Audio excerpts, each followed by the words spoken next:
সরকার এবং মালিক পক্ষে এক হওয়ার কারণে তারপরে কিন্তু পুরো ব্যাপারটার একটা নিয়ন্ত্রণ চলে যায় সেখানে গিয়েছেও। সেখানে প্রকৃত অর্থে টেকসই গণতন্ত্রের জন্য গণমাধ্যমের ভূমিকা নিয়ে একটা সমাধানমূলক জায়গাতে আমাদের আলোচনাকে নিতে চাই অথবা এগিয়ে নিয়ে রাখতে চাই, তাহলে ইকোসিস্টেমের এই কমপ্লেক্সটা কিন্তু আমি মনে করি আমাদের সংশ্লিষ্ট সকলে ভালো করে বোঝা উচিত।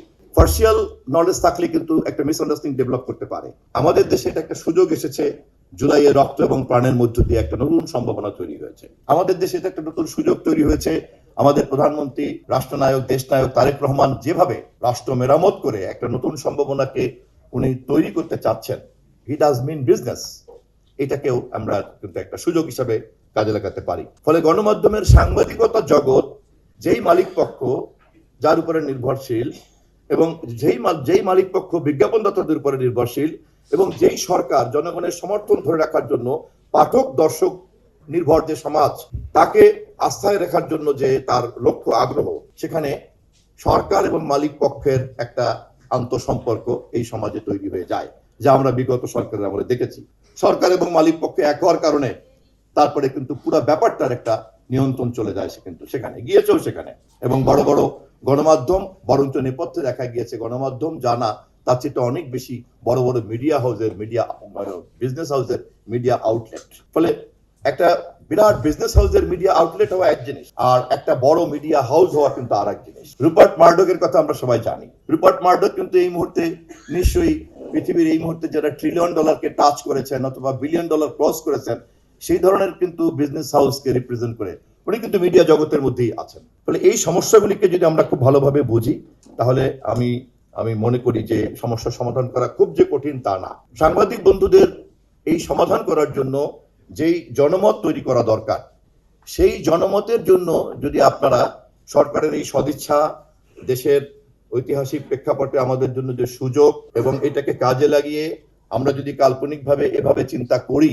যে হ্যাঁ, মালিক পক্ষকে আমরা এই শিল্প জগতে উৎসাহ বোধ করবেন, বিনিয়োগ করবেন, এরকম একটা পরিবেশ সরকার তৈরি করতে পারছে, তাহলে মালিক পক্ষ কিন্তু তার বিনিয়োগ বজায় রাখবেন। কারণ মালিক পক্ষ যদি সংবাদপত্র শিল্পের জগতের মুনাফার বিনিয়োগ এবং মুনাফা নিশ্চিত না পান, আমি যদি ধরে নেই যে কোনো ধরনের উদ্যোক্তা পাওয়া গেল না, তাহলে এই জগৎ কোথেকে থাকবে? তাহলে কি সরকার শুধু মালিক হবে? এটা কি সম্ভব? পৃথিবীর কোথাও কি আছে? তা হবে না। তাহলে মালিক পক্ষ যাতে এখানে থাকেন, সে তার জন্য কিন্তু আবার দেশে যদি প্রকৃত অর্থেই একটা বেসরকারি খাতের অর্থনীতি যদি আপনার গতিশীল না থাকে, তাহলে বিজ্ঞাপনদাতা কোথায় পাবেন? বিজ্ঞাপন আসবে কোত্থেকে? মালিক পক্ষ এখানে কেন ইনভেস্ট করবে? আর তো কোনো সোর্স নাই ইনকামের।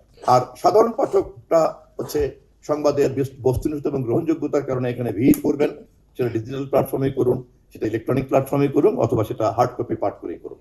ফলে এখানে যত কোটি কোটি কোটি কোটি মানুষ ভিড় করবে, তত বেশি কিন্তু মালিক পক্ষ এবং বিজ্ঞাপনদাতাদের কিন্তু সংযোগ থাকবে।